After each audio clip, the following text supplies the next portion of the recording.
एक गुरु का एक शिष्य बहुत ही बाचाल था। वह हर समय बोलता रहता, दिन भर इधर उधर की बातें करता। भिक्षाटन के लिए जाता तो हर घर से एक नई कहानी लेकर आता और आश्रम के दूसरे शिष्यों को सुनाता। एक शिष्य की दूसरे से बुराई करता, चुगली करता और दूसरों के सामने अच्छा बनने का प्रयास करता। खुद के मुंह से ही खुद की तारीफ करता रहता और हमेशा ही खुद को गुरु के सामने सबसे बुद्धिमान और उत्तम शिष्य साबित करने का प्रयास करता। वह खुद को सभी शिष्यों से अलग और श्रेष्ठ मानता था। उसका कहना था कि मैं एक अमीर घर का लड़का हूं। अगर मैं चाहता तो एक आरामदायक और सुविधाओं से भरा जीवन जी सकता था, लेकिन मैं वो सब छोड़कर यहां आ गया क्योंकि मुझे सत्य की खोज करनी है, खुद को जानना है, जीवन को जानना है। इसीलिए मेरा त्याग तुम सबसे बड़ा है। एक दिन गुरु ने आश्रम के सभी शिष्यों को बुलाकर कहा, आप सभी को अगले 1 माह के लिए कोई ना कोई संकल्प लेना है। इससे आपकी संकल्प शक्ति मजबूत होगी और आप में आत्मशक्ति का संचार होगा। आप सभी अपनी अपनी सामर्थ्य के अनुसार कोई सा भी संकल्प ले सकते हैं और 1 माह से पूर्व आप में से जिस चीज का भी संकल्प टूटता जाए वो अपनी पुरानी दिनचर्या में वापस आते जाएं। सभी शिष्यों ने अपनी शक्ति के अनुसार छोटे बड़े संकल्प लिए और गुरु को अपने अपने संकल्प के बारे में बताकर वहां से चले गए। लेकिन वो बातूनी शिष्य खुद को सबसे अलग और बड़ा दिखाना चाहता था। इसीलिए वो सीधे गुरु की कुटिया में पहुंच गया और बोला, मैं कोई छोटा मोटा संकल्प नहीं लेना चाहता, बल्कि खुद की ही भांति एक बड़ा और महान संकल्प लेना चाहता हूं। कृपया आप ही बताएं, क्या संकल्प लेना चाहिए मुझे। उस बातूनी शिष्य की यह बात सुनकर गुरु मुस्कुराए और बोले, क्या तुम मेरे द्वारा दिए गए संकल्प को पूरा कर पाओगे? क्या तुम्हारे लिए उसे पूरा करना संभव होगा? नहीं, वो तुम्हारे लिए संभव नहीं है। तुम उसे पूरा नहीं कर पाओगे, इसीलिए तुम खुद ही कोई संकल्प ढूंढ लो। शिष्य ने कहा, नहीं गुरुदेव, आप जो भी संकल्प मुझे देंगे मैं जरूर उसे पूरा करूंगा। आप बताएं तो सही। गुरु ने कहा, ठीक है, तो तुम अगले 1 माह तक चुप रहोगे, मुंह से एक शब्द भी नहीं निकालोगे। यही तुम्हारा संकल्प है। शिष्य ने कहा, गुरुदेव, यह भी कोई संकल्प है? यह तो बहुत ही आसान है। 1 माह तक चुप ही तो रहना है। कोई बड़ा संकल्प दीजिए जो मेरी योग्यता के लायक हो, जिसे पूरा करने में मुझे समस्या हो। गुरु ने कहा, पहले तुम इस संकल्प को तो पूरा करके दिखाओ। शिष्य ने गुरु की बात मान ली। वह उसी समय चुप हो गया और पलटकर कुटिया से बाहर चला गया। उसे चुप रहना बहुत आसान लग रहा था। उसने एक दिन तो जैसे तैसे चुप रहकर काट लिया, लेकिन दूसरे दिन से उसके मन में ना बोलने का बोझ बढ़ने लगा। तीसरे दिन उसे भारीपन महसूस होने लगा और चौथे दिन उसके अंदर एक अजीब सी बेचैनी होने लगी, क्योंकि आसपास आश्रम के सभी शिष्य एक दूसरे से बातें कर रहे थे। वो भी अपना पक्ष उनके सामने रखना चाहता था, उनकी बोलती बंद कर देना चाहता था, लेकिन उसका संकल्प उसके आड़े आ रहा था। इसीलिए वो पूरे दिन सिर्फ मुंह और आंखें बनाता रहता। इसी तरीके से कुछ दिन और बीते और वह शिष्य बीमार पड़ गया। उसका सर फटा जा रहा था। उसका खाने पीने तक का मन नहीं कर रहा था। वह सिर्फ बोलना चाहता था। वह गुरु के पास गया और उनके सामने बैठकर लिखकर उन्हें बताया, गुरुदेव, मैं बोलना चाहता हूँ। बिना बोले मुझे सांस नहीं आ रही। मेरा दम घुटा जा रहा है। मैं अंदर ही अंदर पागल हुआ जा रहा हूँ। मैं क्या करूँ? संकल्प तोड़ दूं क्या? यह पढ़कर गुरु मुस्कुराए और बोले, संकल्प तो तोड़ने के लिए ही होते हैं, लेकिन जो अपने संकल्प को पूरा कर लेता है वही अपनी आंतरिक शक्ति को बढ़ा पाता है। और जो अपनी आंतरिक शक्ति को बढ़ा लेता है वह समझ और जागृति की राह पर आगे बढ़ जाता है। संकल्प का लेना भी तुम्हारे ही हाथ में था और इसे तोड़ना भी तुम्हारे ही हाथ में है। तुम्हारे बहुत से गुरु भाई अपने संकल्प को तोड़कर अपनी पुरानी दिनचर्या पर वापस आ चुके हैं। अगर तुमसे नहीं हो पा रहा तो तुम भी संकल्प तोड़कर अपनी पुरानी दिनचर्या पर वापस जा सकते हो।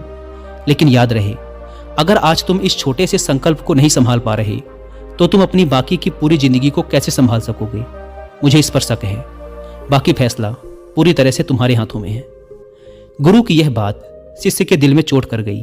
वह बिना कुछ बोले वहां से वापस चला गया और खुद को अपनी कुटिया में बंद कर लिया। वह केवल अपने जरूरी कामों के लिए ही कुटिया से बाहर निकलता। बाकी सारे समय कुटिया के अंदर ही बैठा रहता।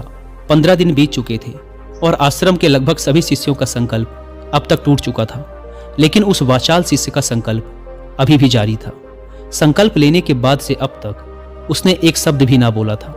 सारा आश्रम हैरान था कि इतना बोलने वाला इंसान चुप कैसे हो गया।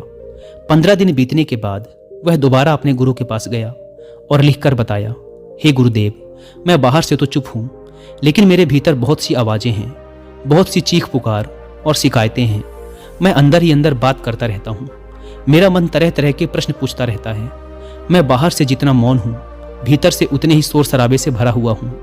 मुझे शक हो रहा है, क्या मेरा संकल्प अभी भी जारी है? गुरु ने कहा, हाँ, तुम्हारा संकल्प अभी भी जारी है, लेकिन जब तक लोगों की ये आवाज़ें तुम्हारे कानों में पड़ती रहेंगी, तुम्हारा मन बोलता रहेगा, क्योंकि इसे तो आदत है बोलने की। तुम भले ही बाहर से चुप रहो, लेकिन तुम अंदर ही अंदर बोलते रहोगे। तुम्हें इन बातों से, इन आवाज़ों से दूर जाना पड़ेगा। शिष्य गुरु को प्रणाम कर वहां से चला जाता है और सुबह होते ही अपनी कुटिया छोड़कर जंगल की तरफ चला जाता है। कई दिन बीत जाते हैं, संकल्प का समय भी पूरा हो जाता है, लेकिन वो शिष्य लौट कर नहीं आता। आश्रम में सभी को डर था कि कहीं जंगली जानवरों ने उसे खा न लिया हो। इस बीच उसे ढूंढने की बहुत कोशिश की गई, लेकिन वो कहीं नहीं मिला। सभी गुरु भाइयों ने मान लिया था कि जंगली जानवरों ने उसे अपना शिकार बना लिया है, लेकिन गुरु को ऐसा नहीं लगता था। एक दिन आश्रम का एक शिष्य गुरु के पास आया और बोला, गुरुदेव, उस वाचाल शिष्य के साथ क्या हुआ होगा? क्या जानवरों ने उसे मार दिया होगा? गुरु ने कहा, हो सकता है कि जानवरों ने उसे अपना शिकार बना लिया हो, लेकिन उसके ना लौटने की एक दूसरी वजह भी हो सकती है। शायद उसे वो मिल गया है जिसके लिए वो गया था। शिष्य ने पूछा, गुरुदेव, क्या ज्यादा बोलना इतना हानिकारक होता है? गुरु ने कहा, इंसान के जीवन के बहुत सारे दुखों में से एक दुख ये भी है कि वो कभी चुप नहीं रह सकता, हमेशा कुछ ना कुछ बोलता ही रहता है। सिर्फ हमारे बोलने के कारण हमारे आधे से ज्यादा दुख पैदा होते हैं। परिवार के अधिकतर झगड़ों की वजह हमारा बेमतलब बोलना ही होता है। हम में से कोई भी चुप नहीं रहना चाहता, हम बस सामने वाले को सुना देना चाहते हैं। जो भी हमारे मन में है सब निकाल कर उसके मन में बैठा देना चाहते हैं, उसे समझा देना चाहते हैं कि देख, तू गलत है और मैं सही। आखिर ये कहाँ तक उचित है, क्योंकि दूसरा भी तो यही कर रहा है। और इस तरीके से सब एक दूसरे की सड़ी गली बातों को ग्रहण कर रहे हैं। फिर समय के साथ उन्हीं बातों की परतों को उकेरते रहते हैं और एक दूसरे को सुनाते रहते हैं। इस तरीके से सुनने और सुनाने का यह काम जिंदगी भर चलता रहता है, लेकिन इस नासमझी में हम खो देते हैं अपना समय, अपना जीवन, अपनी समझ और सबसे महत्वपूर्ण वो कीमती पल जो जिए जा सकते हैं, जिनको अनुभव किया जा सकता है, जिनमें आनंद को प्राप्त किया जा सकता है। लेकिन इसके बदले हमें मिलता क्या है? कुछ नहीं, सब व्यर्थ और बर्बाद हो जाता है।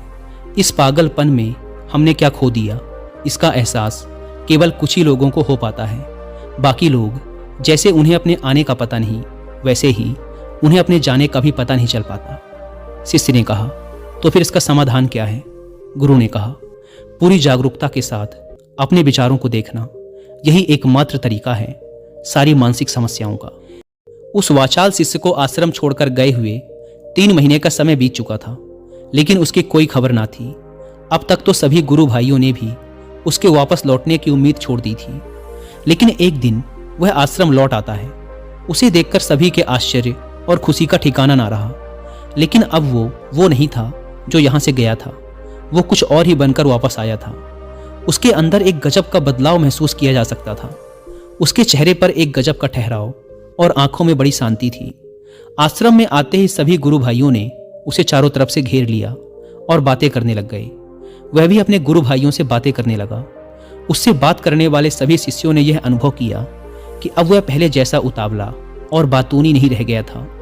उसके मुंह से एक एक शब्द बहुत ही सुलझे हुए और मधुरता के साथ निकल रहे थे। थोड़ी देर तक गुरु भाइयों से बात करने के बाद वह सीधा गुरु की तरफ चला गया। उसने गुरु के चरण छुए और कहा, गुरुदेव, क्या मैं अब भी मौन हूं? क्या अब भी मेरा संकल्प जारी है?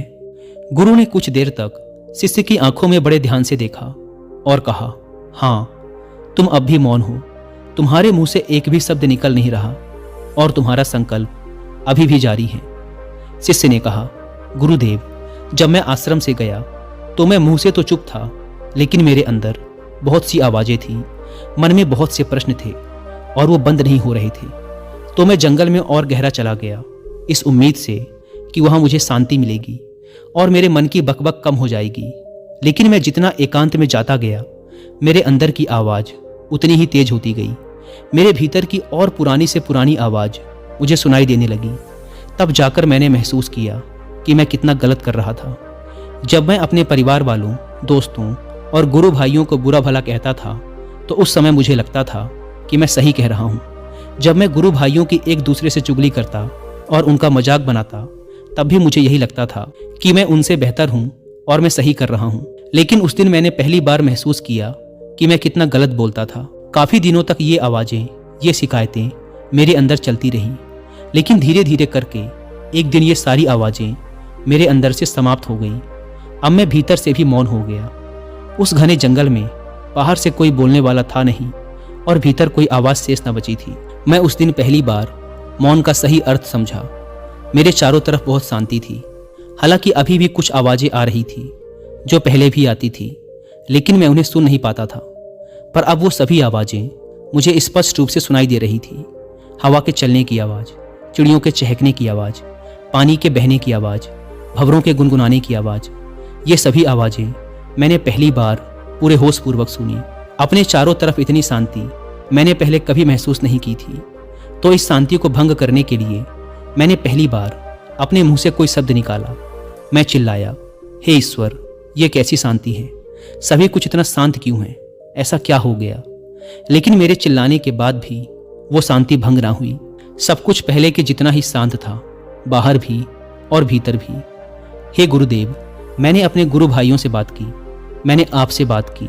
मैं बोल रहा हूँ, मैं चल रहा हूँ, मैं सब कुछ देख रहा हूँ, लेकिन मैं अपने भीतर एकदम एकांत में हूँ, मौन में हूँ। भीड़ में होता हूँ तब भी भीतर से अकेला एकांत में होता हूँ। जब मैं खुद में भी शोर करना चाहता हूँ तब भी एकांत में ही होता हूँ। अब सब दिखाई पड़ने लगा है, सब सुनाई पड़ने लगा है। गुरु ने कहा, जब तक हम बाहर की तरफ बोलते रहेंगे भीतर अशांति ही रहेगी। जिस दिन हम भीतर की तरफ मुड़ जाएंगे फिर बाहर हमारे मुंह से कुछ भी निकले, हम शांत ही रहेंगे। दुनिया में जितनी भी बुराइयां हैं ज़्यादातर हमारे बोलने से ही उत्पन्न होती हैं, क्योंकि हम चुप रहना नहीं चाहते। हम जितनी ज़रूरत है उससे कहीं ज़्यादा बोलते हैं। हम सामने वाले को सुनना नहीं चाहते, बल्कि उसकी बोलती बंद कर देना चाहते हैं। उसे समझा देना चाहते हैं कि मैं कौन हूँ, दिखा देना चाहते हैं उसे अपनी सारी सामर्थ्य। बस यही हमारी ज़िंदगी का मकसद बनकर रह जाता है। हमारी सारी ऊर्जा इस व्यर्थ के बोलने में बर्बाद होती रहती है। ऐसे पति पत्नी का जीवन दुखों से भर जाता है, जो हमेशा एक दूसरे को सुनाने में लगे रहते हैं।